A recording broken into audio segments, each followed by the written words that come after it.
Hello. I didn't see you there. But you thought I was gone, but I'm back. This is your King Ginger back on Down in Outlands after a small hiatus. Thank you to the Beard and for the Intrepid crew for not just riding or steering the ship, but riding the ship, some would say, and probably being a lot better of a show than if I was here. What? So without further ado, let's do this by going around. Everyone introduce yourselves, introduce your players, and give us why don't you tell us where you're at right now, where characters are at right now. All right, I'm Nate, your D&D ringer, playing Otterkin Rogue Twig Swiftstrike. I am currently at 7 out of 18 hit points, and it's not good. It's fine. Is it fine, though? But yeah, we are currently hiding with the Azure Avenger at, or are we in front of 221B? I guess we'll find out. We will find out. I'm Shannon, aka Smarky Betch, and I am playing Charity Montmarte, who is a human artificer, kind of alchemist. I don't know. We're starting to dabble. Yeah. All I know is she keeps pulling some fun tricks out of her pockets. Because artificers, woo, they're ridiculous. Hey, if you're new to D&D, don't play one. Very complicated. Or do. Or do. Yes, that's very true. Yeah, she's not sure what to make of this whole like superhero thing. That guy, not my speed. That's all I'm gonna say. Kind of an idiot.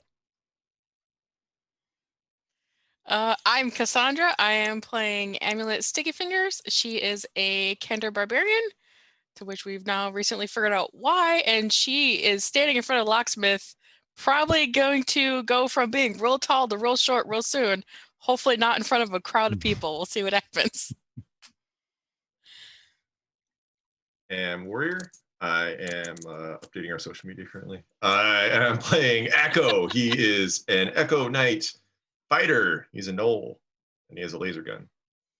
He's with everybody else in front of this locksmith, and he's like the only one in the group who realizes how super cool this superhero is. Super cool guy. It's really Is cool. he though? He's really cool. He's really cool. Correct me if I'm wrong. The Tabaxi is still there as well, right? The Tabaxi is also here. Okay. Riffraff. Yes. So the Azure Avenger slowly lifts their cowl off, and everyone can make me a history check. 13. Unless it's 12. 12. 20. Not nat. 17. 9. And I dropped my pencil, so now I'm stuck because I need to write. Everyone who was at the open house earlier, if they rolled above a 5, this is Felix, who is your brother.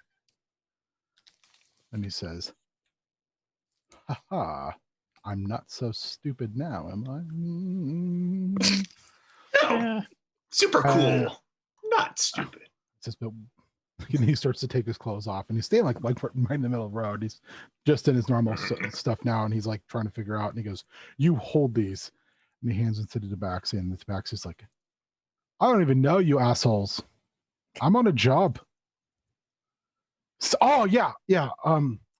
So, stay right there. Let's confer. He scoots over to where you all are, and he slowly pushes the baby a little bit further away. And you notice that as you found out last episode, your other 2 allies as well are kind of going through some sort of age fluctuation. They went through this last battle, and they seemed to age down almost a toddler age. And now they're slowly and painfully morphing back up in kind of staggering forms of growth, and it looks to be extremely painful. Even Tika, she's not really changing size, but her ability to speak and some of her facial mannerisms are seeming to fluctuate to almost like a de-aged state and then coming back up to her current age. But it's hard for you guys to tell because hill giant physiology is not something you're very well versed in, as opposed to humans in Aarakocra.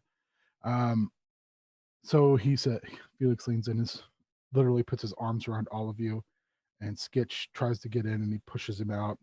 Skitch crawls on all fours between Akko's legs, and then looks up, and he looks down at him, and he's finally fine. He says, so the Tabaxi, I don't really know him, but he was looking for someone he said that you would know. He's a finder of sorts. He's looking for someone named Happy or Joyous or Bliss, something to that effect. And he says that he was given a hot tip that you would know who this person is. Doesn't ring a bell. By this time, you all turn around once and look back, and he's standing there, and there's a pile of Azure clothing on the ground in front of him, and he's just kind of leaning down. He's looking at like a tiny hourglass. Time is money. So, do you know where I can find Blink Jinxcat? Or not? I mean, who's that? I was told by a few rudders over at the Temple of Moloch that you would know a young lady, and I took a job finding her for her. Let's call her an employer. Yeah, well, I was told that cats don't talk, and like ever since I got here, I figured out cats can talk, so that's kind of weird. So I think like sometimes people are told things and they don't think it's going to turn out the way that they want them to. So I mean, I don't know what to tell you. That's really unfortunate, man. He pulls his cloak up, and he kind of turns as a couple of gargoyles fly by, just probably like 20 feet in the air, and he kind of puts his head down. He looks, he goes, I think we should be quiet and maybe find somewhere else to have this conversation. Oh yeah, I can be quiet. I can be totally quiet. Ask these guys. Hey, Amulet, I can be super quiet, right? Totally quiet. Oh yeah, totally quiet. Like a ninja. Can't hear me. Nope, make no sound. We'll never know she's coming. Nope.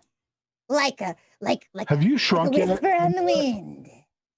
I'm probably shrinking now because this is the first time we haven't been like running or fighting or something. He looks you up and down and goes, I'm a lot less intimidated when you don't have a giant with you. It'd be a lot less intimidating if you didn't have the cutest whisker. Except for the one who's Akko, like, currently takes a pooping step herself. forward. Oh, come on now. Big. You don't need talk. You know, listen. Well, since you don't know, I'll take the coin from your beefy friend and I'll be on my way. But if you do run into her, let her know that I'm looking for her. And he pulls out a tiny square scroll and he hands it over to you and he goes, tick-tock now. And he turns, clicks his heels together and starts walking in the opposite direction. And you hear under his breath, you hear Felix go, that's an exit. And then he just starts banging on the 221B Arnson Boulevard door. TikTok. Takes a couple of minutes, but the door opens up, almost like it's on its own. Hi, Sarah.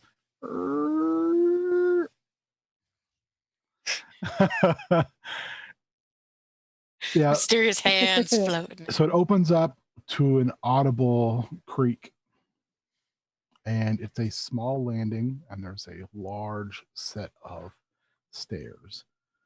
And you look over, and like Erland is literally now probably 15, and he's on the ground as you've seen him literally transforming from about 5 to 15. You can hear his bones breaking and resetting. Jim Big again. Surprisingly, neither he or Vox are actually making a whole lot of noise, and you're wondering if it's because their vocal cords are the last thing to grow. Otherwise, it would be screaming. Even Tika is kind of slowly crying, and you do realize that Riffraff wasn't lying. She has soiled herself. and her makeshift clothing. So Felix looks around and he goes, "Well, the door's open. We've been invited in, so I don't know what we're waiting for. Especially because I'm not sure why you want to come here. But probably better here than on the streets. I don't want us being noticed any more than we already have been." So he kind of ushers all of you forward, and he leans down and grabs Erland with 2 fingers and Vox with the other, and then reaches over and scoops up at a distance Tika, and he kind of pushes you all through the doorway. Wouldn't look around. So Sigil itself, it's kind of like a dank but slightly humid environment. And you step out of that into this like entryway to these steps, and you guys all barely fit there together. The moment you step foot on it, you can see your breath. It is unnaturally cold. Feel unnatural. You do. I also would like you to make a charisma save. Oh, I get advantage. 1. That's good. Let's go. 18. 13. 19. What did you get, Twig? 21. Okay. I just said 1 for a second. You said Oh, I'm no. way too happy, and I was like, you don't want to be happy with that. You momentarily think you have this just overwhelming sense of fear and foreboding. My And hackles. you turn and look, and Skitch is in the corner by the door, curled up, and he looks like a ball of fabric, and he's just shaking Hackle will pick him up. real bad.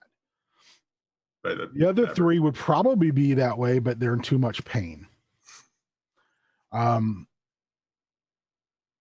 You hear a voice that seems to come from the door behind you and the 2 walls beside you. Why are you here?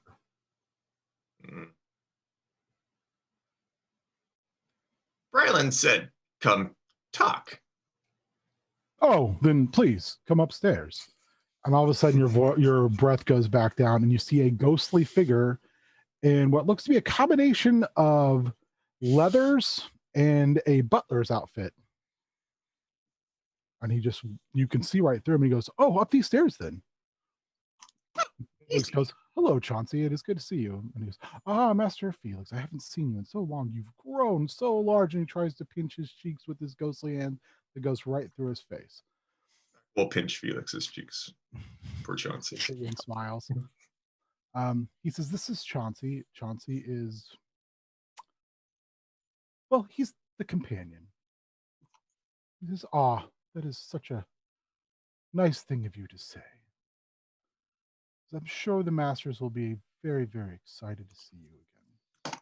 And he looks kind of at all of you kind of oddly, and he looks, underage friends. They're relatives." So, yeah. Everyone gets out their fake ID. But he ushers you upstairs. I don't know. We're the right age. So you make your way upstairs. Skitch's fear goes away as well. So when you come up to upstairs,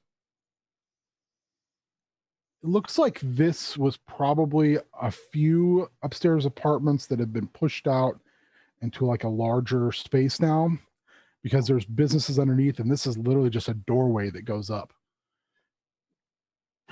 When you arrive there at the top, there's a large open space covered in bookshelves. In the middle, there is a fireplace burning pretty warmly. A tea set sits in front of it on a small table, and a form lies in a chair, slouched, snoring softly. Chauncey looks at you and looks at Felix and says, "Should I wake him?" "Well, are Jairus or Loki here? He says, oh, Master Jairus. And turns, looks confounded for a moment, and says, Loki are here. He says, well, let's talk to Jairus. So you follow him, and where you would expect to be just a doorway, you see this heavy metal door inset in a wooden door jamb. And Chauncey passes through it, of course. Felix comes to and tries to push the door open, and it will not budge. And there's no handle. Even both of you pushing, you cannot move this thing. And he kind of looks confounded for a second, and he just lightly raps on the door. And you hear shuffling from the other side. And you hear lock undone, lock undone, lock undone, sliding bar undone, lock undone, lock undone. Something heavy moved out from behind the door. And eventually the door opens up, and there's still like 4 chains. And it opens up, and you look, and there's a dwarf. And the dwarf has all sorts of like soot and oil and grime around his face. His one eye looks like it's black from getting punched. He's got a set of goggles with multiple lenses sticking up. He says, he looks at you and says, what do you want? I only take jobs. Is that you, Felix? You got old and ugly. Pulls the door shut, and you hear the locks sound like they're locking again. And then they quickly unlock and the chains move aside. And he opens the door, and there's a very burly but a little girthy dwarf on the older side. And they embrace with a laugh. And Chauncey appears again and laughs with them. And then he says, what is this motley crew you've brought into my home? Those 3 look like they're dying. Is that the gnoll? Oh, Felix. This is how we get fleas. And is that a tiny dog? Oh, I don't need another dog. And why not a dog. Oh, you better brought me some food. Come in. I have rations. Oh, you talk and you have rations. How old are you, tiny dog? Oh, old enough. I'll trade you the good stuff for those rations. Okay, here you go. He like looks around. Felix is too busy like looking. When you come in, the room is literally just filled from floor to ceiling with locks on the wall, just covered in different keys. In the middle of the room, there's kind of a keying station, as well as what looks like an alchemy table and some sort of possibly, Charity, when you look at it, you think it's some type of artifice-y table. He reaches into one of his mini pouches and he pulls out a flask. He waits for Felix not to pay attention, and he passes that off, takes the rations, and he smells them and stuffs them in another pouch. You never can be too careful. Got something better than that. You're Digs in the her oldest looking halfling I've haversack. ever seen. Is that ugly guy in the robes your brother? He's all, I could smell you over here. Keep your hands off my things. I'm not taking your things. I was I'm talking to the tiny guy who's trying to dig. Oh. Oh. But I got an orange. Do you want to trade for an It's orange? been a long time since I've had an orange. Got one. 2 gold. How much? 2 gold. High as I go. 3. Do I look like I'm made of coin? You silly halfling Yes. girl. I will give you a 2 gold coin. High as I go. I'll save it for myself then. You're a terrible negotiator. I mean, you could have it for 3. I could also just send someone down the street. to go find one for less. I was paying for And the what- convenience. And what are you gonna pay that person to go get you to pay for an orange? Find people's. It's right those here. People's. You could have it right now. Too late. Fancy's passed. It's mine then. What? Why? I mean, I haven't seen you legs in a while, but you dragging a bunch of children. Not that time. The whole time hear- this is happening, Charity's like quietly sidestepping to get closer to the table, like the trying bubbling to the interject in. bubbling beakers, and Yeah. you're just like, oh, I must touch all of these things. Yeah, like, Akko. ooh. Akko's like sidestepping in a way to provide cover. Hoping for the haggle of the orange might help. Distract him. 2 gold and 3 copper. That's all I can go. It's a good Okay, deal. sounds like a deal. He reaches into one pouch and pulls out 2 gold, and he reaches into 3 different pouches and pulls out 3 copper. And he flips them to you one at a time with each hand. And then he holds out his hands like he wants you to throw the orange to him, Throw it to him. and he misses it entirely. He goes, "Oh, I'll find it later." About the time you hear loud steps all of a sudden across the wooden floorboards behind you.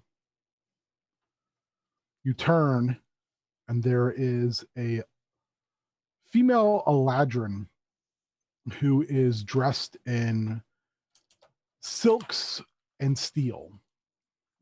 Kind of almost a very Wonder Woman-esque outfit. And she stomps into the room. And goes, "Oh, you're gonna break my door again." And Felix kind of turns and she just goes, "Felix?" Says, I don't know you. And she says, "Loki?" And he goes, "Oh. And looks over and goes, "Oh." She says, "You owe me a sparring session." He says, "Yes, I do." And they go trotting out of the room loudly. Sparring session. Akko's like, I'm totally going to that sparring session. He looks back and goes, "I'll be back soon." No, wait. And there's a large door Wait. that shuts behind them on the other side of the library room. But about that point, Akko, you're standing there and you hear a coughing. And you see the form of the chair sit up. You can hear pop, pop, pop stretching. You hear a voice. "I could smell you when you came in. You were, smells like you had a bath recently. Was it a good bath? Good bat. Baths are always good. I like Warm. baths." So You see his fingers reach out and a chair is conjured across from him. He goes, "Oh gosh, take a load off. We should probably have a talk." I'll like walk over to the chair and sit. Well, if Felix is here, it means either Bryland's on his way or he's dead or something to that effect. Rylan arrested Yeah. because Well. dead. Sometimes you're on one end of the sword and sometimes you're on the other end of the sword. That just seems to be how things go. Is usual. You get a look as he kind of pulls back. He's got long whitish hair that actually fades into dark red and orange, almost looks like a fire. Something with his beard, but you look at one side of his face and looks like it's been burned reasonably bad. In fact, his lips are kind of almost fused together on one side. What happened, face? Sometimes you send the fireball, sometimes the fireball's sent to you. Akko nods knowingly.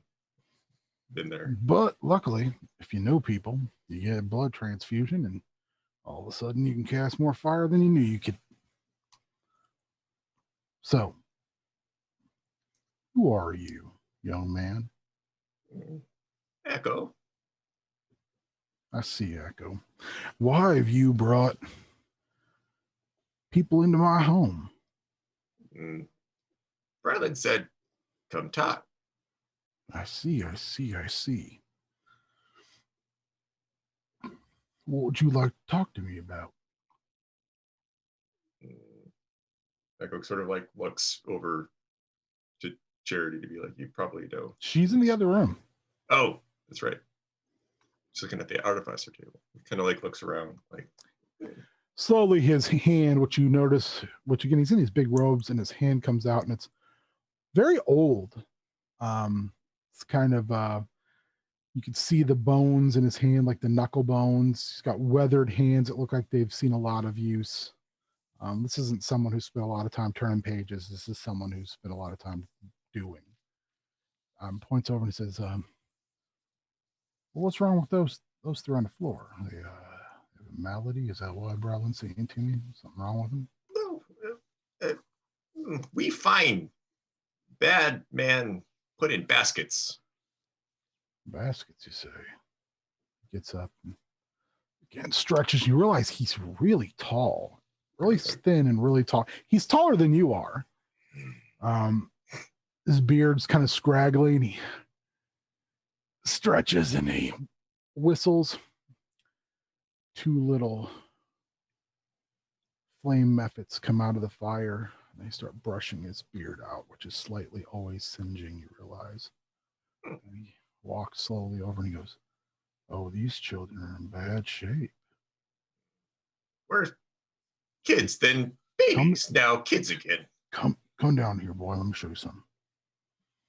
Okay, Akko kneels down or whatever. You're watching like their faces contort. They're definitely in some agony. He says, look at his bone break and remend itself right there.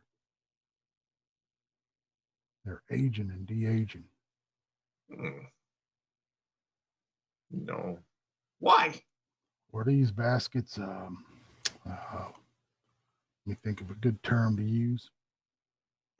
Multiplanar in some way. They bend space-time. Maybe. Everyone from different place. I see. Bad man from different place. I think what we got here is a problem. These three's gonna die soon. No. They're I'll fix. obviously bleeding planar and spatial energy.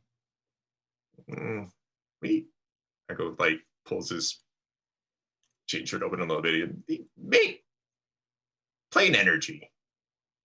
I see. That's interesting. Walk. Can you walk between minutes? Maybe. Akko's like, I can totally walk between minutes. Says, well, I see one solution. You see that book over there? Points to one of the bookshelves. And it's almost like by him pointing that finger, it's like that book almost pulls itself out. It's a green tome. It's got very odd writing like you've never seen before. You know, go grab me that tome, please, son. Akko goes and get it. He like comes back. He's like flipping through it. He's like, "Is murder book?" Not murder book. No, this book's got a spell in it we're going to use. No. He like hands it over. Do you know what the long sleep is? When die? That is the long sleep. Well said. This, we're going to put them in the short sleep. We're going to put them in stasis. They'll be stuck. So they won't shrink, they won't grow, and they won't keep putting this temporal and spatial energy out. Akko nods like he totally understands what's being said. Make me a intelligence check. 11. Yeah, you're like, I'm getting like every 10th word that this old guy is, this Wilford Brimley guy is uttering. Is Akko the only one in there? The skinny Brimley is basically like mumbling. I did roll a 15 on deception to like nod along. I totally get what's happening. Yeah, he buys it. You know what he's talking about. He says, "All right now, all right, Let's I was like, stasis. let's pick him up and take him to the workspace. So Okay. you grab that big gal right there. She's oh Lord, that smell. Yeah. When you kill a man, sometimes they do that and you never get used to it. She Especially if it's up close and you just but Akko like definitely knows what he's talking about. that young's gonna need changing. Chauncey, get some fresh water and some rags. You're gonna need them, boy. He says, I'll pick up these other two. And you can see him, he leans down to get his arms are unnaturally long, or he's like unnaturally long. And he picks one up pretty easily, picks the other one up. You hear him take a deep breath, puts him on his shoulders, and he just kind of scoots his way over. He draws a door with his fingernail across the wall, and a door opens up. Just come on, we're running out of time, son. And you hear a like crunch behind you as the door shuts. So back in Jarrus's workspace, he's looking at you three and Skitch. He says, well, what do you want? As you can see, your brother has gone off to play.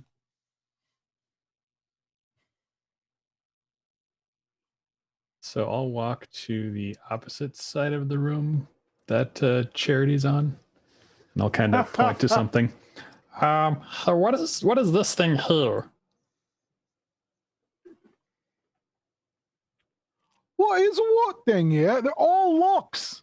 I'm a locksmith, sometimes exterminator. Oh.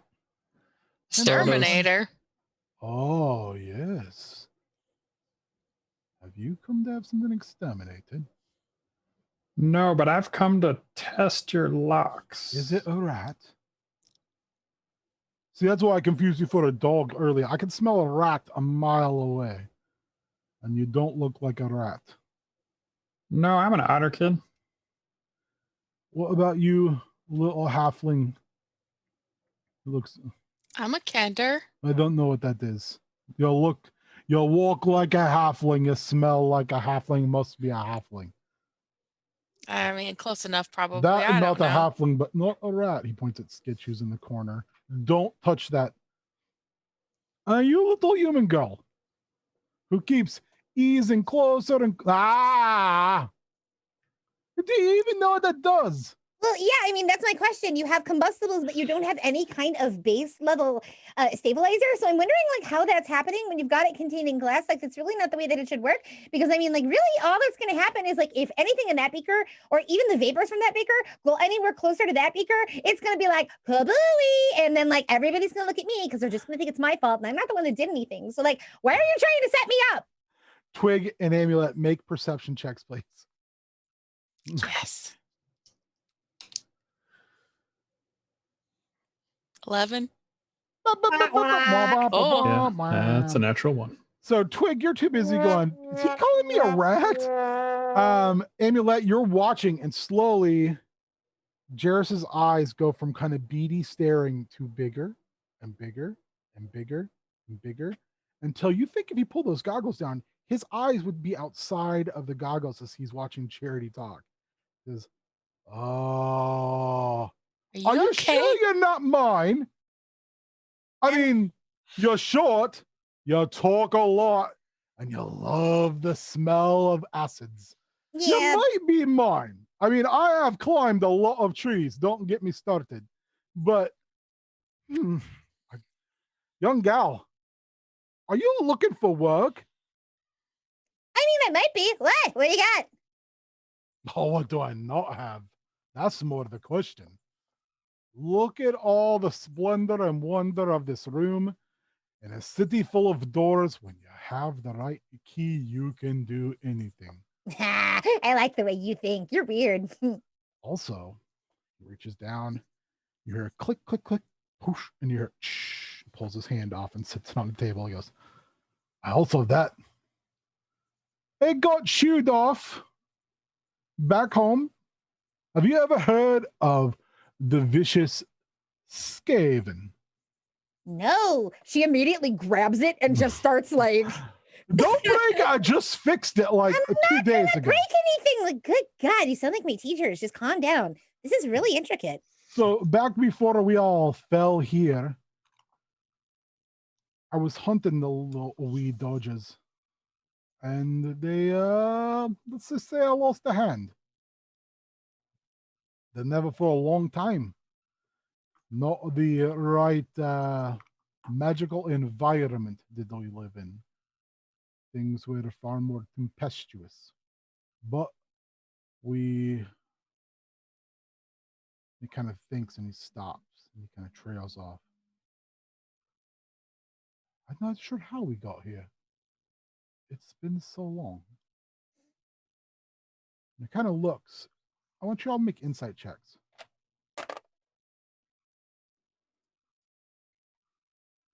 That's much better. 21. 16. 7. 16. He looks almost longingly at nothing. Like he's pining for something that he's just on the tip of his tongue and he can't grasp. 21. There is a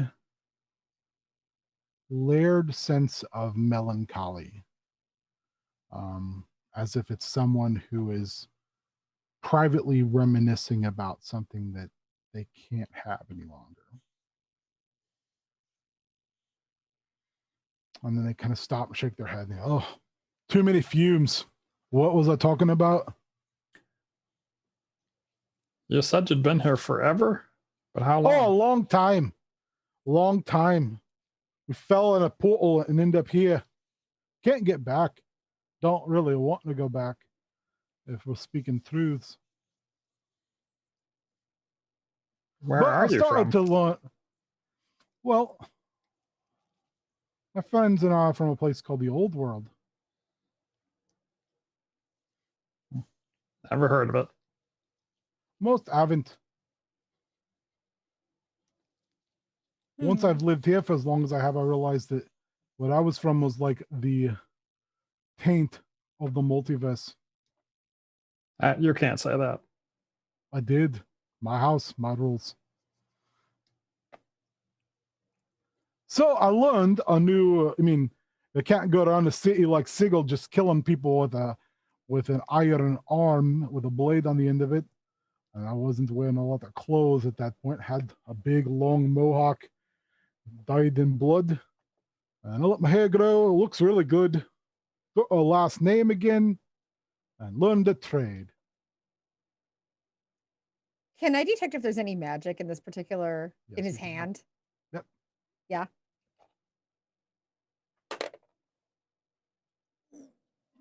It's a 14. At the very least, there is magical components involved. You can't tell if there's any actual like did he craft this with magic? You're not sure, but you do know that magical components were used. Nice. Can I do something to this? He looks at you. As long as you don't break it. In fact, I kind of see you got. Not gonna break it. I mean, it's kind of simple. Sorry, kind of blew all my good stuff earlier today. It's been a really He eventful reaches day. down and he grabs a stool and it rolls across the floor on you on little casters. Just take a seat. Show me what you got. Nice. He looks at you two, looks at Twig and Amy, goes, are you little crafters too? Never seen a hairy crafter before. So while we've all been talking, I'm just kind of absentmindedly unlocking all the locks on the side of the room I'm on. Oh, do not do that. That is not smart. Why? What's back there? It's Sigil. We don't turn the keys unless we have an idea where they go. Sometimes keys are keys. Sometimes keys are words. Sometimes keys are a orange you threw across the room for half the real cost of it. Oh, sometimes they're just phrases and words you shouldn't say in certain company. Like taint? Well, I do know a gal down in the hive, but if you say that, there's a different sort of key. I don't know what that means. Exactly. And nor should you. My house, my rules. But he walks over and he puts the locks and the latches back. Says, you can't come just waltzing in, just turning keys. I don't come into your house and drink all your mead and ale and whiskey and brandy, whatever else spirits you might have, your milk. Sometimes I'll even drink your spoiled milk. I like liquids a lot. I think I have a problem. But I don't do that in your house, so don't do turning keys in my house. I mean, Bad I just dog. use lockpicks. Oh.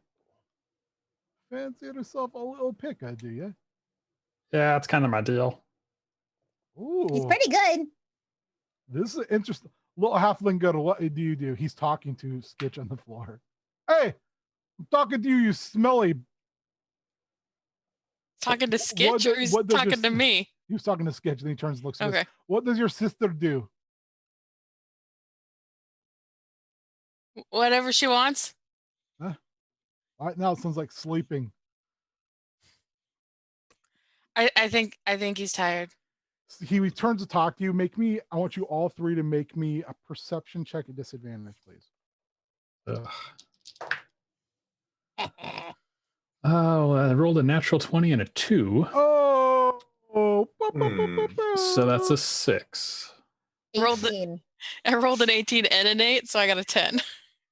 Amulet, you don't see it, but Charity, you do. Skitch rolls and looks, and it's just in your eye line. He's eating the orange that was on the floor. And he just looks at you and winks.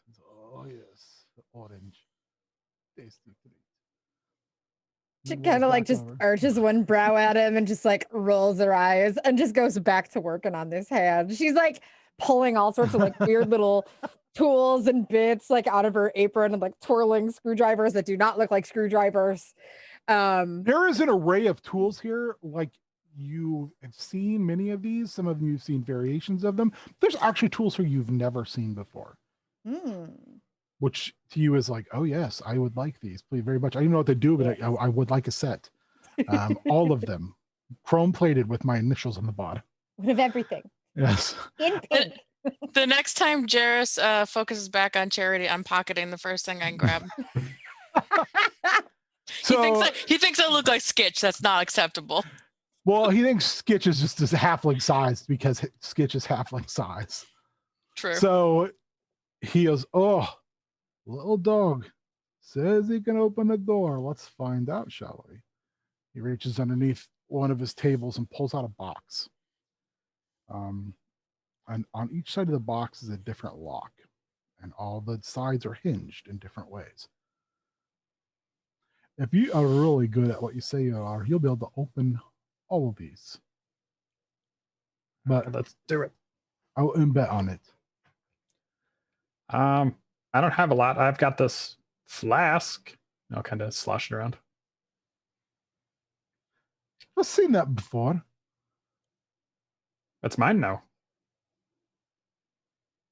I used to have a flask just like that. Yep. I mean, I can't quite remember. Sometimes you take a little bit of 2 hits on the noggin. When he hits his head, you can actually hear a clank of metal underneath it. And your brain doesn't always do what you want it to. That sounds problematic. All right, I'll take the flask. Oh, shiny, you beautiful girl, you. We'll have a good time together, we are. Opens up a pouch and slides it in there. Says, go to town. Let's see what. But wait, I want to see what young lady is doing with my hand. And he waddles over and he goes, all right. Amulet, make me a sleight of hand check.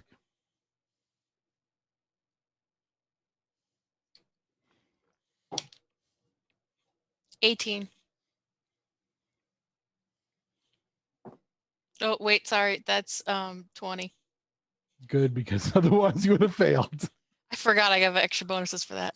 You slip across the table with your hands and you kind of, and what you pocket is a tiny, intricately carved and runed elephant statue. Sweet. Says, all right.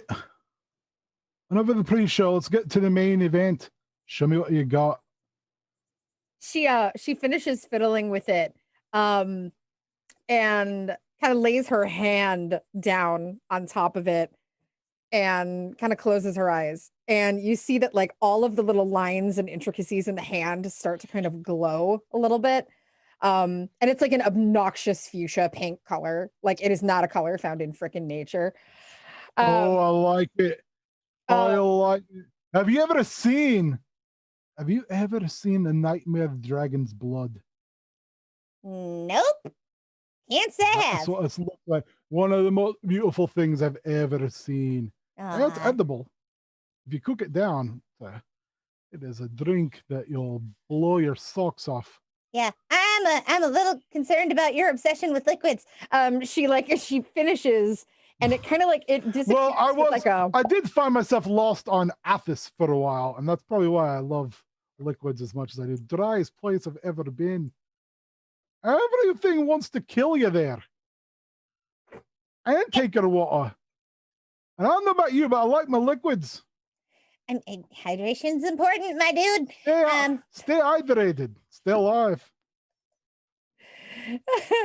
So she kind of just like she doesn't really know what to make of that whole conversation. So it kind of like stops glowing with like a loud like no noise. Bring the glow back. I like it. It's temporary. I could probably work on that later and like make it. You want it glowy like on the permanent basis? You want it to glow? Oh, girl. If I could have that glow, and then I took the walkabout town, the envy of everyone. I could probably make that happen. Probably not today though. If you do that, that's a strutting hand. A strut around with a hand like that, and then you get all the liquids you want.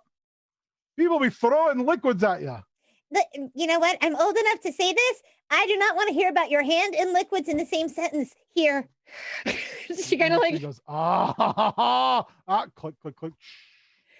It now, so what she did with that was she used enhanced defense. So now he gets a +1 bonus on his armor class.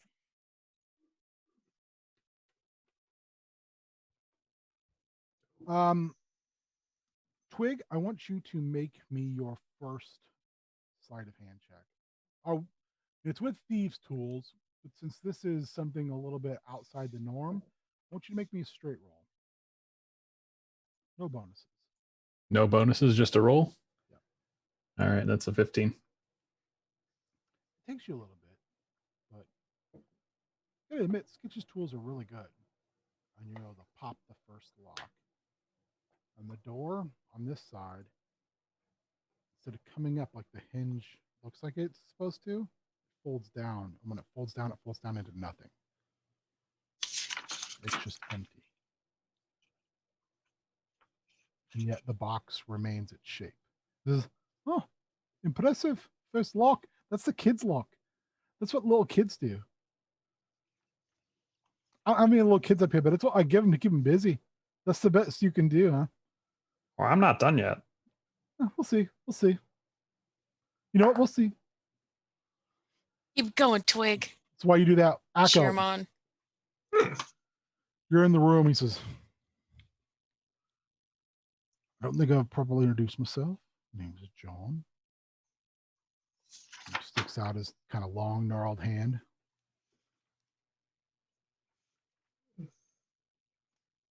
Shakes his hand. Sorry about my rude nature. Didn't mean to do that. Always introduce yourself, son. Always. It's okay. All right, Okay. now. Since you looked at the book, you saw a spell. He throws you some very fluorescent green chalk. So I want you to draw that symbol right there around that table. Okay. Akko draws it. Oh, no. Follow the book. No mistakes. We can't afford a mistake here. So I want you to make an Arcana check. Okay.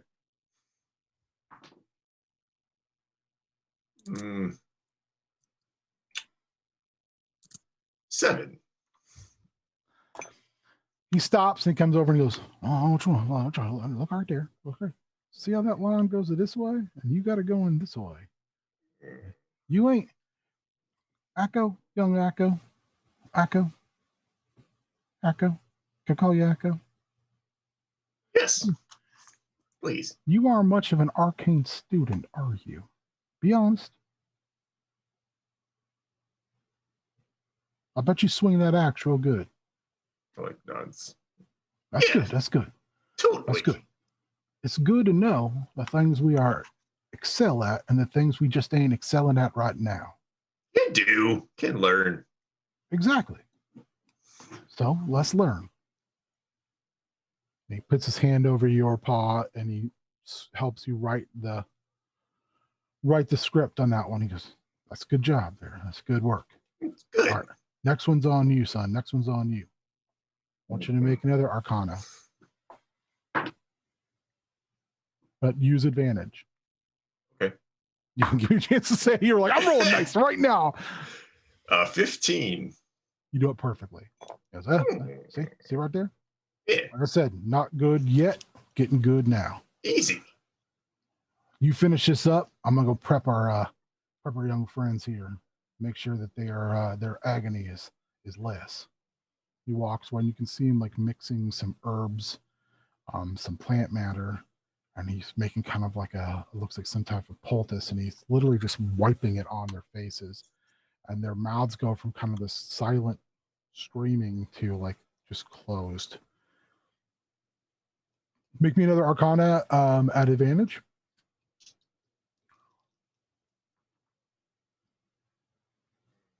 Ten. Good enough. That's exactly where I need you to be. And then the last one he comes and helps you with again. He kind of steps back and he again pop stretches and puts his hands on his hips. He says, "Oh, it's gonna have to do. It's gonna have to do. So I want you to take this." It reaches across and he gives you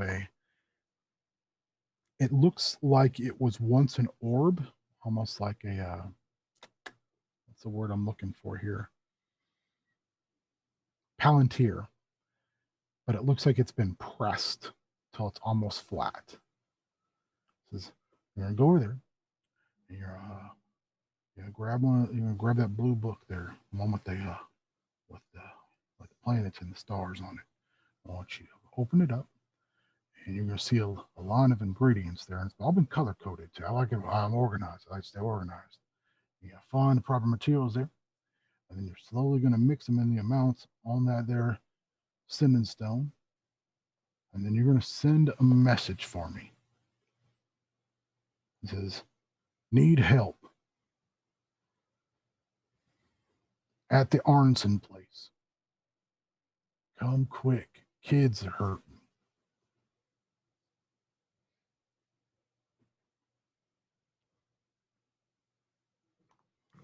Okay.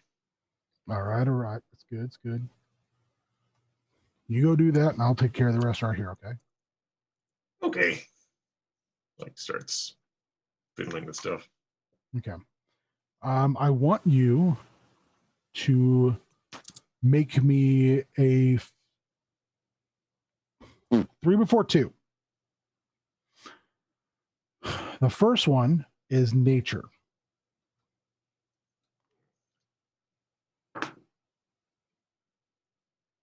Bad.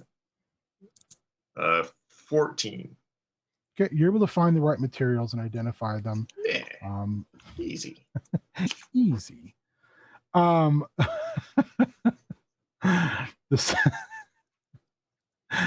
second one I would like you to make is a Arcana. Yeah, actually, that's a pretty good roll. It's 17. Perfect. The third one I would like you to make is Performance.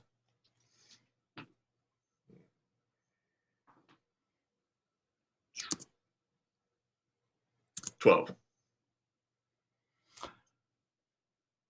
Make me an insight check, please. 12. You're pretty sure you got your message through. You're not completely positive. Need help, please. Come quick. Hurt kids. Oh, good job there. Good job there, Akko. Good job. You can see him. He's like finishing casting something, and all three, Tika, Erland, and Vox, are now encased in a green, almost like a glowing cocoon. So you can't see them anymore. You can just see the shapes of their bodies. No, it's stasis. That's right. Stasis, son. Stasis. So we're going to double up our efforts here because I'm afraid they'll be still leaking some type of space-time energies. Now I don't want them to mess up with the normal, well, nature of things here. It's bad when people leak. Is always bad. And that girl, she was leaking. That's why Chauncey took care of the business. So he Leak a then lot. walks over to a door and he nicks his finger with his tooth, and blood draws another door in the wall and pushes it open. Says, "Now, can you have an old man now and carry these in here, please? Easy. Like picks him up. Careful, careful, slow, slow, slow. Don't want to hurt yourself. Lift your legs, not your back. Also, be real careful when you walk in. It's a little jarring."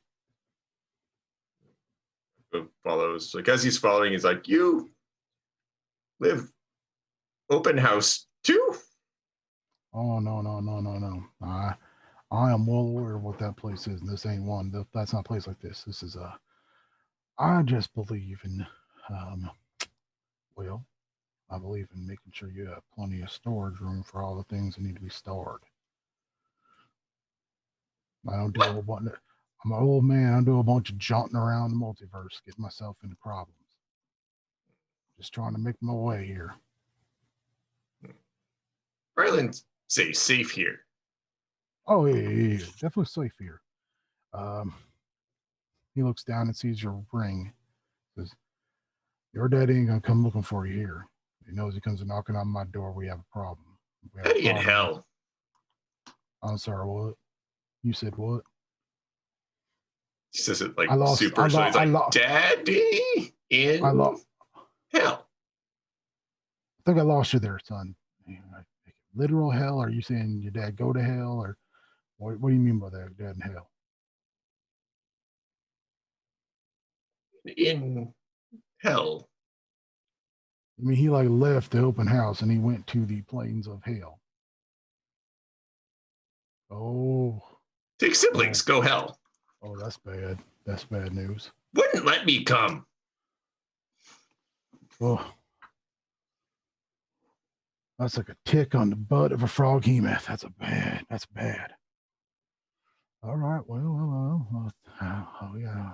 I'll have to think about that. That's a conundrum. How many people know about this? Siblings know. And you do have a lot of siblings.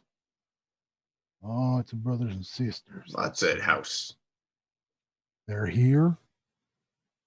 All of them in all the same place, same time. I go shrug. No, boast. Many at house. That don't strike you as a slight bit odd? Only been here like 1 week. You hunt where you come from, right? Go nods. If I wanna draw something out, I generally leave something for it, right? It's like a trap. Bait. That not feel like bait to you, son? Bait more like old meat. He looks like he does not understand that reference. So as you follow him, you walk in and it is freezing. You are in a cave. It is completely frozen over. There's snow in here. And no one can come here looking for it. If it bleeds here into planar energy, at least no one's going to be looking for it. Let's be quick. Set him down. I'll cast a protection spell and we'll be on our way. Put some down. He spends a couple minutes casting a couple spells. And the last one makes them disappear.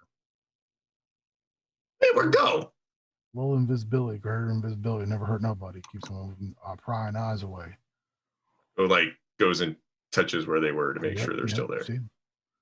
I thought about putting them in another spot, another planar hole right here, digging a rope trick hole, and then have you putting them there. But I'm no word there with if they're bleeding planar energy, and that's a subplanar realm, we could have all kinds of problems to deal with.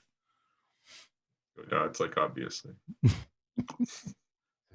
Good man, good man. Let's get ourselves back. It's my chilly here. My bones ain't there.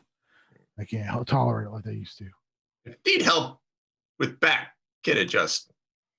Strong. Oh no. I'm good. Just old. Mm, Humans ain't supposed to live as long as I've been alive. So how old? Old, real old. Mm, I'm so old I can't remember how old I am. It's pretty old. It's very old. How no, Brylan? Well, let's get in where it's warm and I'll tell you. Okay. So he walks through the wall shuts. Says, looks over where you had the Palantir, the flat Palantir, and says, oh, so she's on her way. It's good news, good news, good news. We got our expert coming in. Remember one thing, Akko. Remember one thing. When in doubt, ask. I'm not an expert on any type of planar, spatial, or chronomancy. Luckily, myself and some other wielders of the arcane, we put that ego aside and we work together and share information. Usually people like me, we guard things, we hide things, we hoard it away. But that ain't me. I learned that lesson a long time ago. So I'm all about sharing that information and making sure that if I know somebody who knows more, I bring them in. It's good. You don't know, ask. So he brings you back, and when you come back and sit in the chairs, there is a piping hot beverage in the cup. It smells really good. Mm. There's a loud crash from the door that Felix went into, and a whole lot of laughing, and then another loud crash. Akko looks like he really wants to go in there. You do not want to go in there. I really want to go in there. Son, maybe in a couple of years you'll want to go in there, but right now you do not want to go in there. I'll go there now. Also, when they come out, when they start telling you I'm a senile old man, just say, yes, he is. Because to them, I am. Mm. See, when you're a lad, you think you know everything. Mm. Just because you can live a real long time. It's true. But if you ain't paying attention, you don't know nothing. It's true. So, Brylan, there's a tale to be told. And we go back into Jairus's room.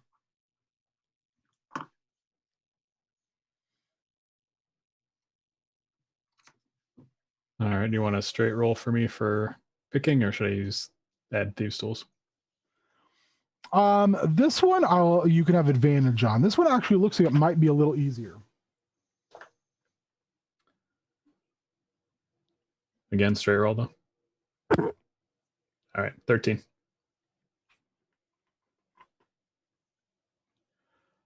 Ha ha ha! Look at you. Oh, I can't find him in the dark. I'm a little dog. Yup, bark. He kind of nudges you, Charity, and goes, look at your friend. Doesn't know what he's doing. Well, he knows what he's doing.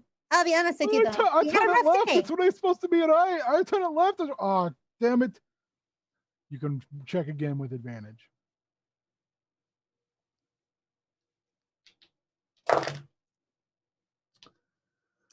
That's another 13. With advantage? Yeah, 10 and a 13. I even gave you a hint and you still flubbed it. I'll reach into my pack. I'll pull out the stein that magically fills with ale.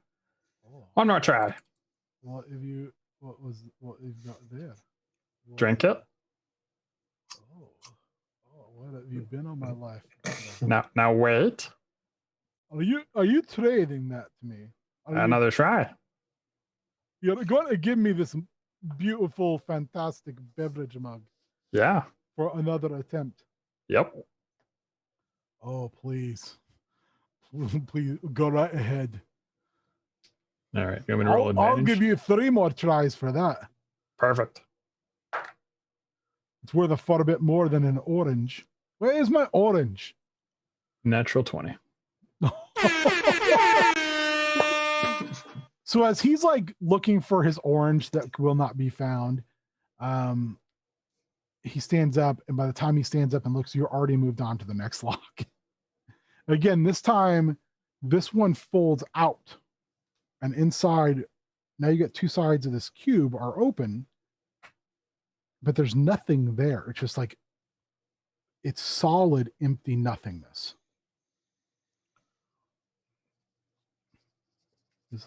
Oh, look at you. Still 2 more to do overs because I'm generous like that. And he just starts chugging out of that mug. It's, oh, sweet, sweet, lovely water. We've been apart for too long.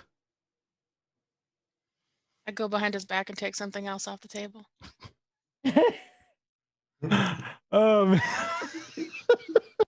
Make me slide a hand check. He's really busy. I think she should get advantage because he's obsessed with his liquid. I already get Damn it. advantage. I know. I appreciate it. It's okay. Got a 21. Jeez. I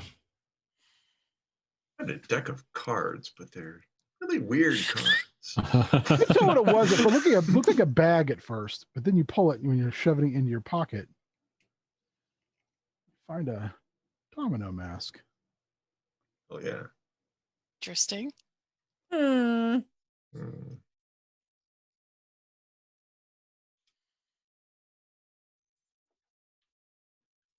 Still looking for that orange in between pulls of that sweet, sweet aqua. All right, Twig. All right. Another roll with no bonuses or what? Advantage this time, please. All right. That is 17. Yep. Easy. Easy. Easy. He starts to come over after he just gives up on the orange and is just kind of watching intently. He says, "Well, you go. A little dog got bark."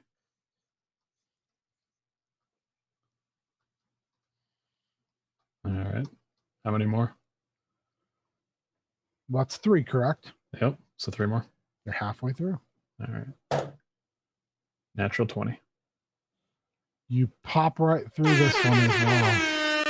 So now you've got 2 freestanding locks. They're literally away from each other, but they're in this space. He says, "Oh, save the best for last."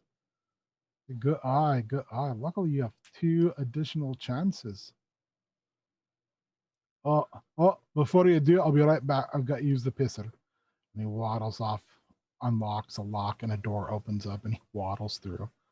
You can hear the door shut behind him, and then do any of you speak Dwarven?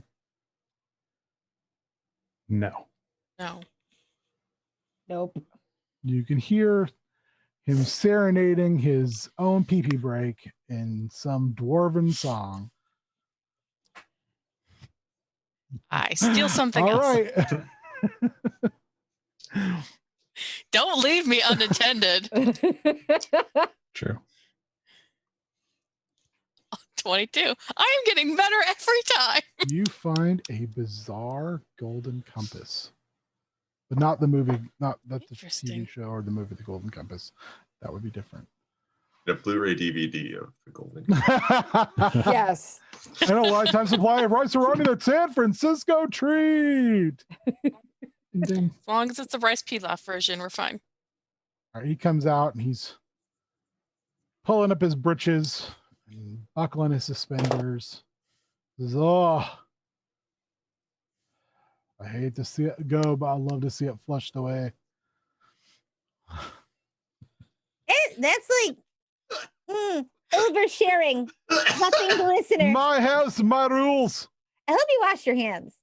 Of course I wash my hands. And then he looks around and he walks backwards, opens the door, shuts the door again, and you hear running water, and he's singing again.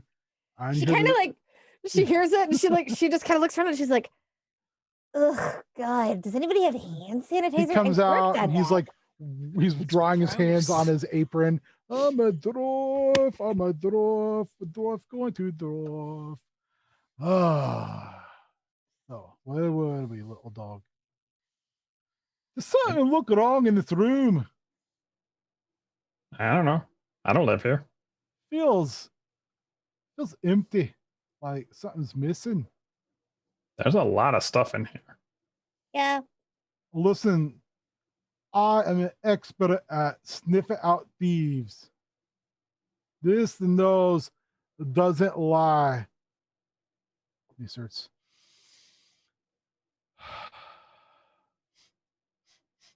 I explode a bath bomb so he can't smell anything.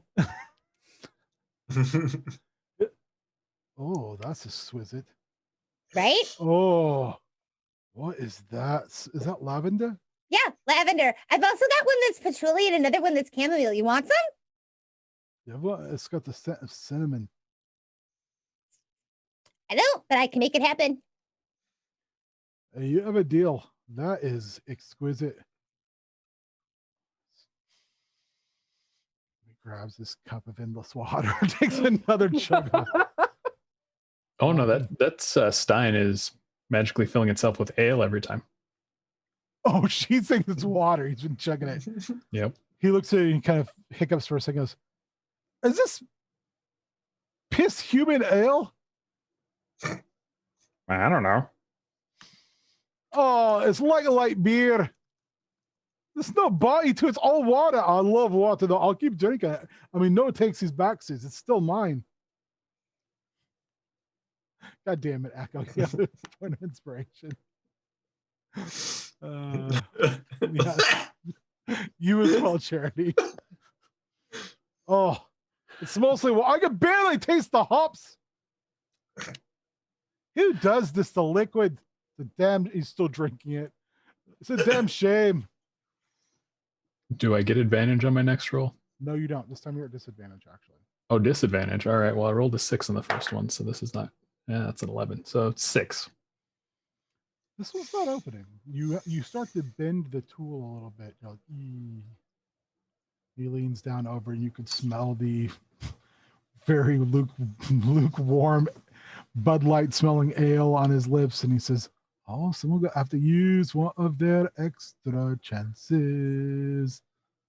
Yep. Let's try her again. What is my orange?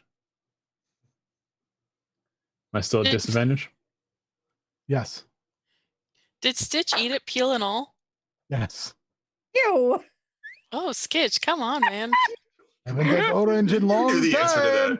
Good for the skin, no scurvy for skin. All I picture is like Griffin McElroy eating the banana, Yeah. like peel it off. This tastes terrible. Well, the flavor Terrible. is in the zest. That is where the essential oils are kept. The juice is only mostly No water. for scurvy skin. for the skin, no scurvy. What'd you get, Twig? So no adding thieves' tools. No, not this time. 14. You hear a click. All right. It opens, but one of your thieves' tools is broken. Okay. He looks down and he goes, "Oh, shoddy workmanship! Who gave you that crap?" That looks like elven tools. Elven tools, no, they're not good. They're too finicky. They're too bendy. They've got no backbone, no heart. You need a little bit of dwarven made tools. Do you have something better? I do. Oh. Everything I have is better than an elven set of lockpicks. At the time, you see Skitch like pop up like he's gonna do something. Like, motherfucker, those were my lockpicks. And as soon as and he's got orange peel like sticking halfway out of his mouth. And as soon as Jared starts to turn around, it's back into a pile of clothes. Well, In fact, I want you all to make charisma saves not to laugh at Skitch's dumb shit. 11. Yeah. Did you roll a 1? I did roll a 1, so I'm giggling. 7. You Oh, only no, needed a 5. that's a win. Twig, you start laughing. Just start erupting with laughter. And Jairus looks and goes, "Are you laughing at me?" You? No. I'm laughing at these crummy tools. I need better ones. Ah. Make me a deception check, Twig. Good save. Yeah, I like it. Love. No, that's not good. 15. He like goes, "Wow, let me check real quick." Yeah, he buys it. My inherent racial bias makes this an easy deception for you. So what are you gonna do? You got one lock left, and one of those thin little elven tools left. And no do-overs, little dog boy. I have a suggestion. Yes. Well, I did a little thing for you in hand, and I'm gonna make you some bath bombs in cinnamon flavor, right? So maybe as a little bit of commission, Faith, you can hook my boy up here with one of those better tools since they're so superior. Because I mean, like, I've seen your tools, they're pretty shiny and they're pretty neat. And like, I have no idea what that one does, but mama, I want to find out. So like, maybe that's something that we could do. Well, interesting. Are you trying to prey on my good-natured feeling of kinship with you over our mutual love of taking things apart and putting them back together again, including people? Is it working? Pretty much. All right, little man. You come over here. And he Okay. reaches underneath one of the tables and he pulls down, and it's like a set of drawers pull down, and he pulls them out. And there's just a lockpicks. That's heaven. Single tier Twig. Be real careful about what you pick. Lockpicks are like drawers. You want them to fit and be comfortable and not bind up. You need them to be perfect for your little wee furry hands so that you can get in and get out of those locks. So they need to be stronger than that elven garbage you're peddling, but they still need to do the job. And I can't tell you, you have to actually, you have to feel the lockpick. You have to feel it, make that connection with you. The thief doesn't choose a lockpick, the lockpick chooses thief. Yes. It's true. Most right, of these well- I made for other people, but they're all dead now anyway, so they don't need them. All right. Well, I will investigate to see if I can find the best one. Oh, not so much. Spoilers. Hmm? Oh, jeez. Check the chat, yeah. I hope they're not mimics. All right, Oh, so that no. is a 13. It's All right, what are crossed. you looking for then? What is Twig? If Twig thinks about the lockpick of his dreams, what does he see? So he wants it to be the perfect size for his hand, not shiny enough to attract attention, but shiny enough that it looks good. You find 3 choices. There are a set that they don't look like much. When you look, and they look very like well-worn iron, like a tool almost. But when you run your hand over them, they just glisten. Like that dull gray tone seems to go away. Like the closer your hand gets, the shinier they look. There's a set that are so dwarvish that even dwarves would go, that's too much dwarf. They're covered in dwarven runes. They all have, the ends of them look like little hammers. This is definitely like someone's vanity tool set, but it's really, really nice. The last one you see isn't like any of the other sets, because this looks like every pick, and there's 6 in each set. every pick looks like it's been made out of a different material. There's one made out of wood. There's one made out of iron. There's obviously one that's made out of, you think, steel. One of the picks almost moves like it's water. It's very, very strange. And then hence it's your desire to want to look at it further. What about the other two? Those were the other two. I named all three. No, you said there were 6 picks in each. 6 lock picks in each set. Right. But in the last set. Oh, you're listed- going to make me think of 2 more right now? That's Twig, exactly huh? what he's doing. Yeah. Oh, gosh. All right. Or we could save it for fine. later because I'm going to pick that. One is a key that's not there, or a pick that's not there. You can feel it, but it doesn't look to be there at all. And it's literally feels like it weighs nothing. And the last one is a dragon's tooth.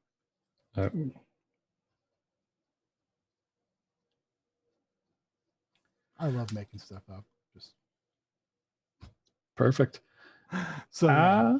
I'm going to pick that one, and then I'll point at the one that has all the different types of pick, like different materials. That looks perfect. There's a tool for every job. Can't hear you. Oh, how about now? Can you hear There me? you now? go. Yeah. Oh, look at you. Think you're so fancy. Picking the magic. Just remember, magic's great, but it's no substitute for strong steel. But that one right there is steel, so I'm good. Oh, damn it. It is steel. I make really good lock picks. He just kind of walks away. Where's my orange? These lockpicks. The orange was the friendships we made along the way.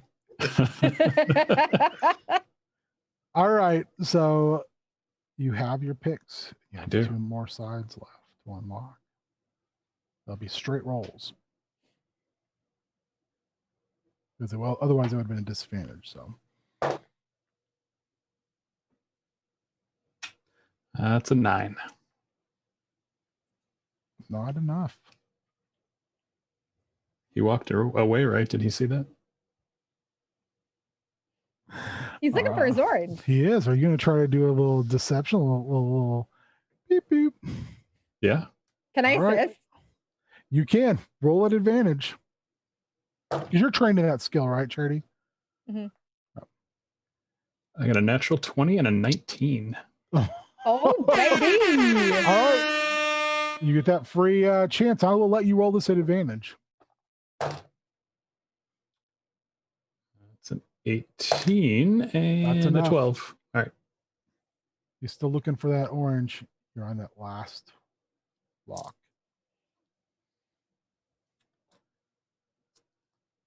Which die do I use? 16. Click. Pop. Folds inside. Roll initiative.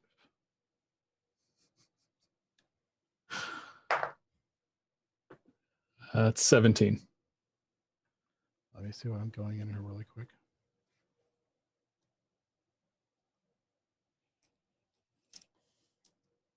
Just losing his shit. He's like everyone else is fighting. This is a bunch of crap. It's bullshit. Drawing circles of chalk with some old man with back problems. Won't even let me chiropractic him unprofessionally. What could have possibly gone wrong? Fine. About our new friend. He's old if he goes with his time. It's okay. Oh, The episode just ends. oh. The episode just ends with Akko like baning the Batman. Go to sleep. All right, he's going at 15. you got like a 17, right, Twig? Yeah.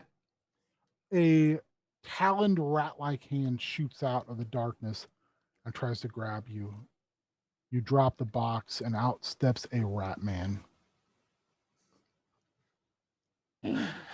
Jairus, you know how you don't like rats? What is my orange? All I want is a bleeding orange. I paid for the damn thing. What is it? I'll get you a bushel if you help me with this rat man. Make me an perception check, please, Twig. 17. No one is seeing what you're seeing, nor are they hearing. That's So not good. so we don't see a rat man. Yep, but you do go first. So All right. Well, I'm going to attack said rat man. Actually, who are you? it just looks at you and bares its teeth. Pulls out a rusty dagger. Takes a moment to stare at Jairus. It grins a broken toothed grin, and it's coming for you. All right. I assume my turn was asking who it was, so he gets to attack me. I will say that you can also take like a defensive stance, so I will make my Okay. attack at disadvantage this turn. All right. The dagger misses, but the bite does not. I rolled a crit. So unless someone wants to use a Inspirato right now. I'll use mine because I think he has like 6. Yeah. Okay, missed on the bite. So the dagger comes in for your ribs, Twig, Mhm. and you're able to kind of bat it away. But when you do so, you open up your neck, and this quick bite comes from this bloody, broken toothed maw. And for a second, you see your life flash before your eyes. And then you just move, and it literally snips just a tiny bit of the hair on your neck as it snaps quick misses. Your turn. All right. I will attack with my rapier. Ugh, that's a 13. 13 misses. Charity and Amulet, make me perception checks. 19. I also got a 19. Hey, hey. You guys are looking and you're like, why is Twig look wrong? Twig looks wrong or Twig is No, acting Twig wrong? looks wrong.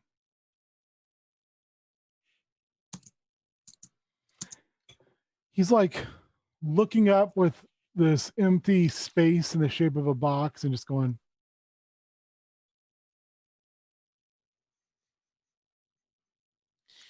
Now I do. Oh no, that's a dex save. Never it mind. does a 12 hit you. It does not. Misses with the bite, comes back around. This time the dagger is in its tail, and you are able to jump over it as it swings to cut your hamstring. You're up.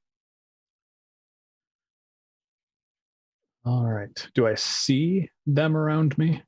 You do. Like everyone else? They're just standing there, Not moving at all. not moving. Now it's circling you, its eyes beady and dark. It says, trapped no more. Now I will be you and you will be nothing, and the dwarves will die.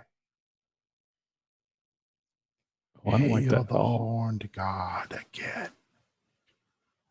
All right. Well, I'm going to attack him with my rapier again. That's a natural 20. Oh! You want me to roll to confirm? Well, you can roll again, and if you get a quad crit, then this fight's over. Not quite. Okay. Still All right. might be over. So that'll be 12 plus.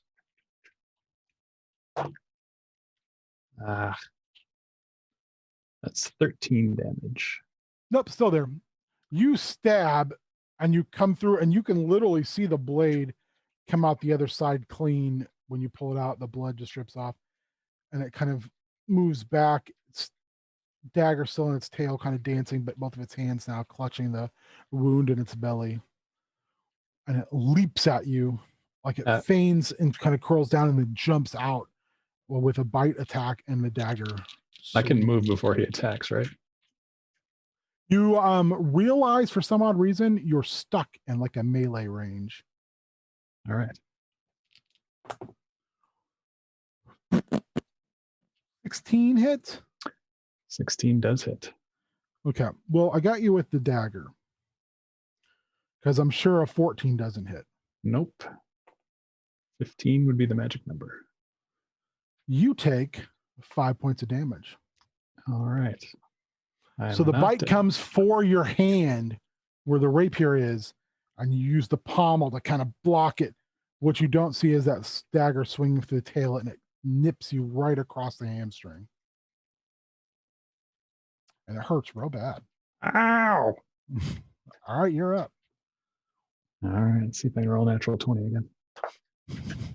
I cannot, but that is a 16. That hits. And that's 8 damage. Still there, but man, it's starting to look real rough. He circles again. Oh, man. Whew. I don't think a 10 and a 12 hits. Nope. You're up. All right, Rat Man, you're going down. You will be bones and meat for the horned god. Natural 20. Get the out of here. I am rolling like craziness. Sarah can look and see. I can confirm. So that'll be 12. I always trust Roni because Roni don't lie. All right, well, I rolled a 1 on the additional damage. That's 13. 13 more damage. Yep. You kind of grab your hamstring and you kind of limp backwards, and it rushes in again, thinking that you are done. When it rushes in, you raise your knee into its gut. Its dagger tail comes around. You grab a hold of it at the dagger hilt, and you drive your rapier right through one ear, right out the other, like a Steve Martin arrow, and pull it out. And it looks up at you and says, "Curse you." All of a sudden, Twig stops doing this move, and he turns and looks, and you look down. He's holding a bloody rapier, and his other hand has got the end of a giant rat tail with a dagger hooked in it. And he doesn't look very good. Twig, the first thing you hear is, "What is my goddamn orange?" Back with John and Akko. Well, you want to know about Brylan? Yeah. I met Brylan because he stole. I was like, what? Well, I just can't do that in Echoes. What? Sometimes when you're young, you make bad decisions. And young Mr. Brylan there, he saw something that weren't his. And it was going to be delivered to me and mine. And he decided to abscond with that.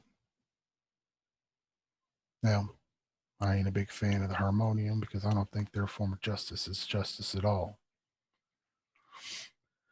So, when given the option of pressing charges, where he would have done 10 years of labor, make no mistake, he sees your faces. Make no mistake, young Akko. The laws in Sigil get bent all the time, but if you get caught bending them and then they break, labor and death is about all you can see in your future. Okay, say hypothetical run from officer. Did you get caught? Then weren't no crime, was there? You never ran from that officer. That weren't you. Echo looks relieved.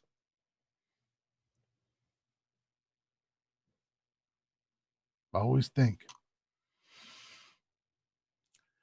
Oh, Someone else killed those gargoyles. oh, well, gargoyles are a nasty sort.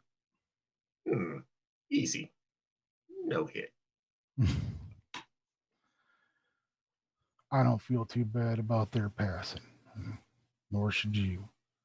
What did you do before I continue? What did you do to gain the ire of the local constabularies? Save kids from bad men. See, I don't see no crime there at all. No. Let's remember, because someone wears a badge don't mean they're right. This means they have a badge. And in Sigil, that generally means that then you're going to deal with them. And if you're unlucky, you're going to deal with the Red Death. And if you're real unlucky, you talk to the governors. And they don't have nothing, no horse in the race except for seeing your conviction and your punishment. That's the system around here. Bad system. Indeed it is. But it's a system the lady wants. So it's a system that gets played. The lady. The lady. The lady. Oh, How long you been in here, Akko? like 1 week. 2 weeks, maybe. Hard to say in Astral Sea for a while. Oh, traveler. Well, the lady is a lady of pain. Akko, how much you know about gods? Oh, enough would want to. You ever wonder yourself why we're in the middle of the multiverse and there ain't no gods walking around? Look on Akko's face says that this is news to Akko. Well, there ain't. Not a single one in Sigil. Mm. It's because the lady says no gods. They don't get in. And if they do get in, they ain't getting out. That means they get sent to the maze. Oh, maze. Go see maze one time. Oh, not like this maze. Because if you see it, you ain't getting out of it. Sibling and maze. Well, much as I can figure it in my travels and my time reading, studying, talking to other learned people, the lady's been around for as long as anyone knows. That means before gods, that means before the Dawn War. She is a pre-primordial force. Gods don't fudge with her because they know if they do, and they do it here on her home turf, they ain't walking away. She is the linchpin, the middle center of it all. Oh, This is Sigil. Sigil belongs to her. Everything in it's hers. That means all of us. But we get to come and go as we choose until we cross her. She keeps the peace, even between all the factions. They might squabble, bicker, backstab, politic, do everything they can to push their agendas. But they only do so because the lady allows it. If the lady chooses otherwise, well, they ain't going to be around no more, are they? So we don't cross the lady. In fact, we hope we never meet the lady. God forbid we ever hear her talk to us. That makes sense to you, Akko? kind of. Akko, where you're from, is there a beast, a predator, above all other predators? Something even you would be afraid to go after, something that is too mighty to hunt. No allowed on those hunts yet. Something even your mightiest hunters say, nope, This is not worth the time, effort, bloodshed, and tears. In north, big worm. So what do you do with that big worm? Do you leave it be, let it do its thing? Leave me till stronger. Well, that's the lady. Except for you, I'll be honest with you, son. There ain't no getting strong enough for that. She is a fundamental power in the multiverse.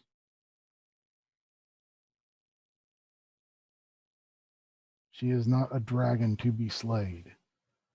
She is akin to unkillable, unknowable.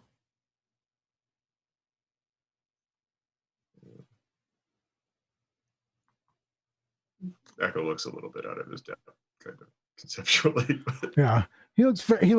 And he goes, oh, "Fair enough, fair enough." It's a hard thing to grasp, seeing something there, now knowing about something so close but so unfathomable. So, do anything so long as not make Lady mad. Do anything as long as you don't get caught doing it. Easy. I'm sure something your daddy would have taught you if he was not now in the hot level of Avernus and hell. And I'll be honest with you, Akko, I don't care much for your father. Never have. A lot of other people will, or they'll hide the truth of what he is. And I know you all wearing that ring can't talk about it. Your papa, he's a fiend. He's what they call a Raksasha.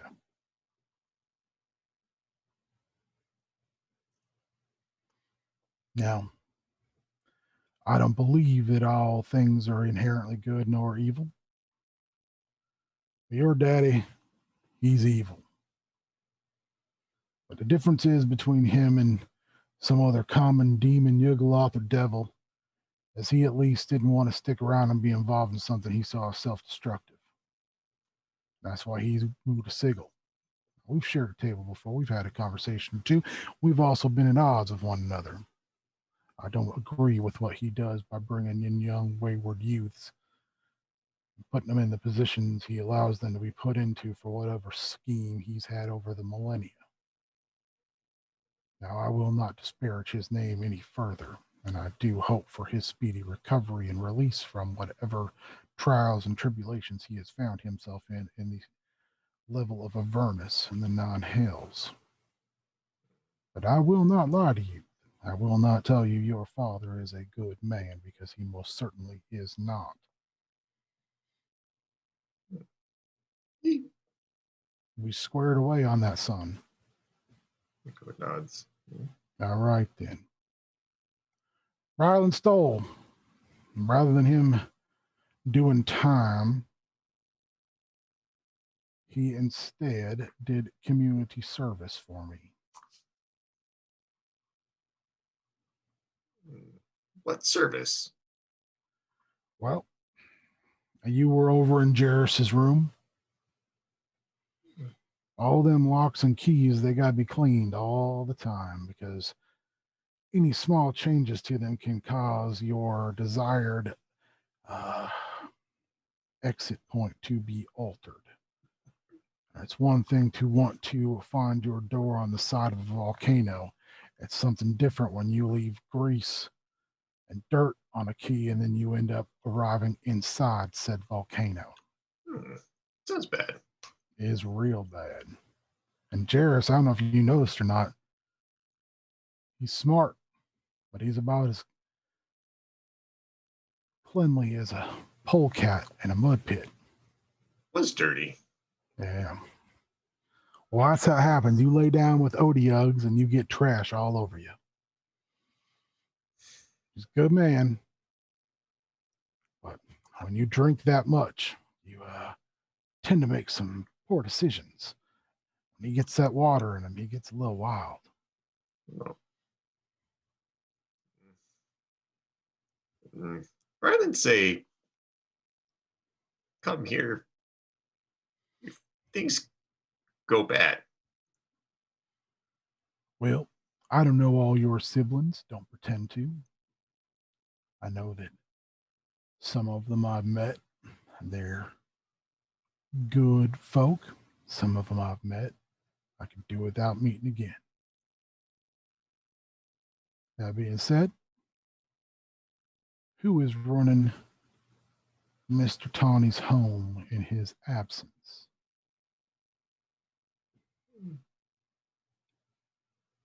Akko shakes his head like he doesn't know. I think if Bradlin was here, he would tell you that whoever it is someone that may not be looking at your particular set of skills or living style as something they want. So if he's telling you that this is a safe harbor in a storm, that's what it is.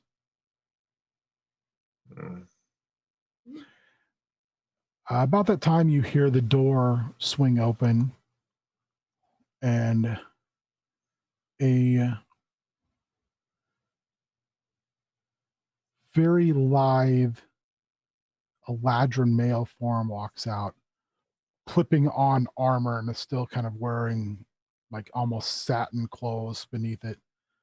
And they walk out and are stretching and they look at you and walk over and bend down and look at you right in the eye and they say, "Don't waste your time with this senile old man. He's lost it long ago." And John looks at you and winks and he says, "Why do you smell so much like spoiled apples?" And they look down at him and they shake their head. You look over and Felix is red-faced, panting, pulling on his tunic and stepping out of the doorway. He says, "Oh man, that's a fight. I haven't been in a fight like that in a while." You let me fight you next time. Akko, I think this is the type of battle that you're currently ill prepared for. But We see about that. training, time, and maturation, I'm sure you too will master this sort of battle. Master all sorts of things. Make magic easy. Sure. He looks Next down, time. he's kind of got cuts on his arms and he's stretching, and you literally watch the cuts start to heal themselves.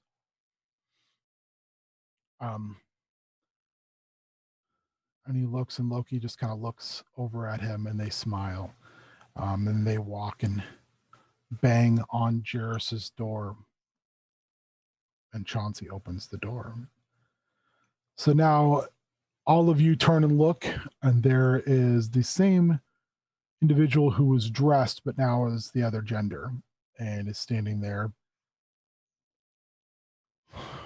looks at all of you, and looks at Twig holding a cut off tail with a dagger in it, and says, "What have you been doing with these children, Jairus? I don't want to see you have to go back to some sort of Harmonium trial." "Well, that was for child endangerment. I wasn't endangering these childs. I was just showing them things. Like, if I was going to endanger them, I'd take them outside. That way, if there's blood, it gets everywhere else. It's hard to get blood out of these keys and locks. Also, where is my orange?" Except for this rat thing that tried to kill me. What you have there? So this He tail. sniffs. He runs over and he grabs it and he just starts sniffing. He goes, "Oh, they're skaven about. Oh, lucky day. Lucky day. You kill this? Yep. What is your name?" Twig. "Oh, Twig. Charity, the little girl after my own heart. The dirty halfling girl. Little halfling girl who's been stealing things off of my table. That is Skaven and Sigil." He smiles, missing. You finally notice he's like missing some teeth in the back. He says, "Oh, we are going to have some serious fun." that point, Akko, you walk up, or you kind of stand up to what's going on, and Brylan walks up the stairs. Rylan, hi. You okay? Moving his hands, and you can see there's marks of cuffs in his. Yeah. Have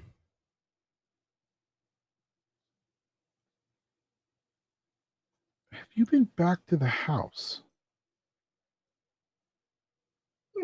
No. You look over, and John's got his hands like this and says, "If it looks like a trap, walks like a trap, quacks like a trap, it's a trap." That's where we're going to end our session. Oh. Oh. Oh man. The most like half-hearted. Oh, No. It's like an oh. It's like, man, it's getting good. so if everyone could go around, tell people where they can find you, except for Cassandra, who's invisible to most forms of communication. Bless you, whoever that was. All right. Oh, does that Sarah? Science be praised. Then tell people where they can find you. Tell them what you got going on. Talk about your stuff. And yeah. All right. Well, as always, you can find me on Instagram and Twitter at CubicleZombie. You can also find me with the rest of the Tasty Boys on at DNDDT Podcast or at DNDDT.com. So you'll get a new Tasty Boys episode every Tuesday in the audio version, and every other Wednesday you can see us live on this very stream. I'm Shannon. You can find me on all of the social media platforms at SmarkyBetch with an E, not an I. Make sure you follow me on TikTok. I've got info coming out sometime in the next 2 weeks about a new Discord server called the Rainbow Gaming Collective. That is a place for tabletop gamers specifically that are women, LGBTQIA+, and BIPOC individuals to find a way to get together and play games and source all sort of information. So follow me on TikTok. I'll have information coming out there soon. You should talk to James and I should, really, really should. Who's next? I'm Cassandra. You can find me here every 2 weeks. Or if you really want, you can try to find me on Facebook sometimes. I pay attention I like to your that. shirt. Sometimes I don't. My cool Scarlet Witch shirt. Sweet, sweet. People might go, "Oh, Love you it. just like that because of the TV show." No, she Mm-mm. cosplayed as Scarlet Witch like 5 years ago. My first cosplay was Scarlet Witch, and I did it. Well, I did it for Halloween one year, and then I cosplayed it and actually, got like Warbler and did the fancy headpiece and everything. So, it's one of my first ones. You can find me on social media at WarriorMN. You can find me along with Nate on the DNDT featuring the one on the Tasty Boys. Tasty Boys. You can check DNDDT.com after episodes air to catch all the stats in D&Ds. And also, if you like Pina coladas. Yeah, sure. If you like pina coladas, if you like Jackbox, if you like my face, you can check out Dive Club every Thursday at 7 p.m. Central Standard Time on twitch.tv/HeelTurnRadio, along with The Beard, who is our DM over on Tasty Boys and was our guest DM last episode, as well as Ruff Clark Feldman and various faces from around the larger Minnesota wrestling scene, playing Jackbox and stuff. It's pretty fun. You can find me on Heel Turn Radio projects. Here usually every 2 weeks. Got a Star Wars game coming up. We gotta find dates to get done and play a full player roster. Have a superhero game that's kind of gonna figure out the system. That's going to be on the horizon, as well as a Monster Hearts game. These will all be mini-series games for this particular channel, as well as maybe even as early as this week, you're going to have a new short program called I Have a Bad Feeling About Boldly Going Forward. It is the Beard, Cassandra, and myself, and as well as anyone else wants to jump in, watching Deep Space Nine and the Clone Wars from the beginning. And then we're going to talk about them. Cassandra has already consumed the first 2 episodes of Deep Space Nine.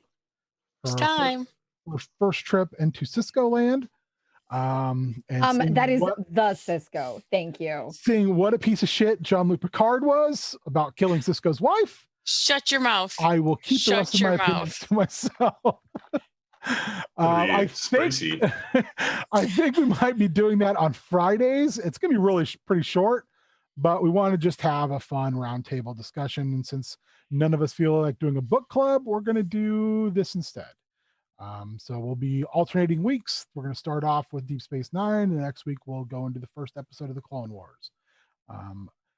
That should be pretty fun. Like I said, if anyone wants to be involved in it, let myself or Beard know. Even if you just want to jump in for episodes. I know even Casual Doug has mentioned he might be down to clown for this. Am I right, Doug? They won't hear him. That'll be his reviews. How many air horns does it get, Doug? Other than that, Well, I don't know if you've read the newsletter, Ben, but the newsletter says you're running Lasers and Feelings next week. apparently I'm running Lasers and Feelings next week. Said February 8th. Someone reads the newsletter. It's because Christy and Zach will be gone, so I had already planned on running Lasers and Feelings. So if anyone's interested in getting into some Star Trek-esque shenanigans, let me know. It's a 1-page game, super easy. You have 2 stats, you have lasers, and you have feelings. So if you like what we do here on Down Outlands, you liked what we did on our Star Wars trilogy, then you will probably enjoy that with a little bit more goofiness. So I think that's about it.